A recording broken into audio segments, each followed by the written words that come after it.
Big Boss season 8 தமிழ்லேருந்து வந்து பார்த்தோன்னா Jeffrey அவர்கள் டபுள் எவிக்ஷனில் வெளியேறியிருந்தார். கடந்த 3 வாரங்களாகவே அவருடைய விளையாட்டில் நிறைய டைவர்ஷன் இருந்துச்சு. மிகப்பெரிய அளவில் ரசிகர்களால் வந்து பார்த்தோன்னா அதிகமான ஓட்டுகளை போட்டு வரக்கூடிய ஒரு நபரில் ஜெஃப்ரி ஒருத்தராக இருந்தார்.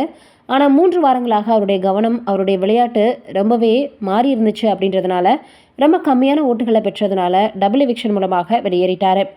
ஒரு நாளைக்கு 10,000 மணிக்கு 83 நாளைக்கு 8,30,000 சம்பளம் வாங்கியிருக்காரு. அவர் அக்ரிமெண்ட் போட்டதே ஒரு நாளைக்கு 10,000 அப்படின்ற மாதிரி தான் போட்டிருக்காங்க.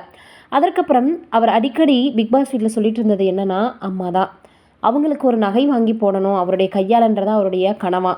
ஏன்னா நிறைய முறை எல்லாருமே பக்கத்தில் இருக்கவங்க ஒரு திருமண நிகழ்ச்சிக்கோ இல்லை ஏதோ சுப நிகழ்ச்சிக்கு போகும்போது தாலி செயின் போட்டு போவாங்க, நிறைய நகைகள் போட்டு போவாங்க. ஆனால் அம்மாவுக்கு அதெல்லாம் கிடையாது. அதனால அவங்கள பார்க்கும்போது நான் ஏதாவது அவங்களுக்கு செய்யணும்னு தோணும். நிச்சயமாக பிக் பாஸ் வீட்டை விட்டு வெளியேறினதும் நான் போய் அம்மாவுக்கு செய்வேன்னு சொல்லியிருக்காரு. அதை அப்படியே இப்போ செஞ்சும் காட்டியிருக்காரு.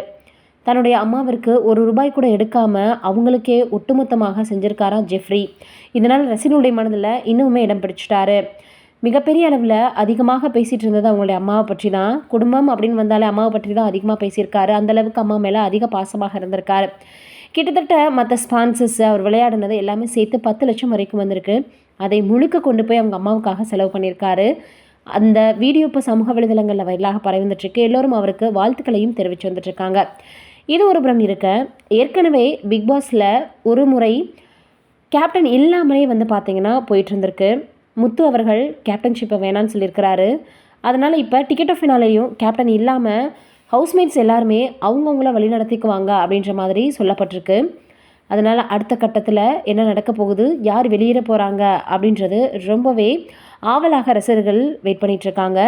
ஜெஃப்ரி அவர்கள் இப்படியெல்லாம் சேர்ந்தது மிகப்பெரிய அளவில் ரசிகர்களிடையே இன்னுமுமே அவர் மீது இருக்க மரியாதையை அதிகமாகிடுச்சு.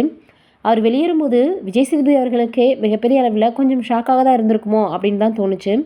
நீங்கள் நினைக்கிறீங்க இதை பற்றின்றதை மறக்காமல் கமெண்ட்டில் சொல்லுங்கள்.